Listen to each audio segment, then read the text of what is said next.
अनुश्री मानेसाठी नेटकऱ्यांनी दाखवला प्रेम, तन्वी कोलतेनं केलं ट्रोल. बिग बॉस मराठी 6चा ग्रँड फिनाले अखेर पार पडला आणि सर्वांच्या उत्सुकतेचा शेवट झाला. मात्र यंदाच्या सीझनचा निकाल अनेकांसाठी धक्कादायक ठरला, कारण प्रेक्षकांच्या मते अनुश्री माने विजेते ठरेल अशी जोरदार चर्चा होती. पण अखेरीस तन्वी कोलतेने बाजी मारत ट्रॉफी आपल्या नावावर केली. संपूर्ण सीझनभर अनुश्री मानेने दमदार खेळ दाखवला होता. तिची स्ट्रॅटेजी, टास्कमधील परफॉर्मन्स आणि प्रेक्षकांमध्ये असलेली लोकप्रियता पाहता तीच विजेती ठरेल असा सर्वांचा अंदाज होता.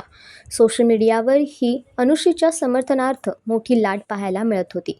पण फिनालेच्या दिवशी चित्र बदललं आणि तन्वी कोलतेने सर्वांना मागे टाकत विजेतेपद पटकावलं. तिच्या शांत, संयमी आणि स्मार्ट गेम प्लेमुळे ती प्रेक्षकांची पसंती मिळवण्यात यशस्वी ठरली. निकाल जाहीर होता सोशल मीडियावर प्रतिक्रिया उमटायला सुरुवात झाली. काहींनी तन्वीच्या विजयाचं स्वागत केलं, तर काहींनी अनुश्री मानेच विजेती व्हायला हवी होती अशी प्रतिक्रिया दिली आहे.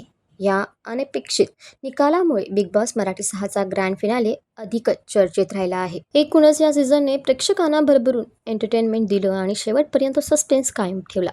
तन्वी कोलतेच्या या विजयाने तिच्या करिअरला नवी दिशा मिळणार असून पुढे ती काय धमाल करते याकडे सगळ्यांचंच लक्ष आहे. तुमचं काय म्हणणं आहे याच्यावर आम्हाला कॉमेंटमध्ये नक्की सांगा आणि मराठी अशाच अपडेटसाठी आमचं चॅनल वायर मराठीला सबस्क्राईब नक्की करा.